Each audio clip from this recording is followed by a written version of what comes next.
لما جينا على مخيم الزعتري كنت أفكر إنه راح نقعد بالمخيم شغلة شهر أو شهرين ونرجع، بس هاي صار لي قرابة الأربع سنوات بالمخيم.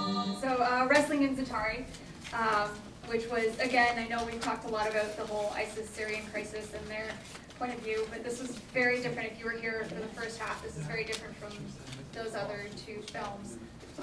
How did people feel about this one in particular?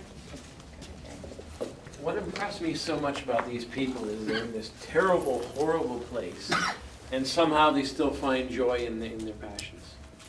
And you have to admire them for finding something in this awful place. Yeah, absolutely. I mean, ultimately, these guys are just, they're people. They have to live in this situation, and they have to find out what keeps them going every day, what gets them up in the morning.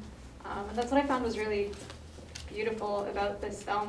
And it was the only film out of the three that I thought came from the Syrian refugee perspective. There was no third person. Yeah, I just have a small point. I think it just shows the power of like sport and how it brings people together and gives people something to strive for and achieve. So I mean, that's what I got out of it. That's a great point.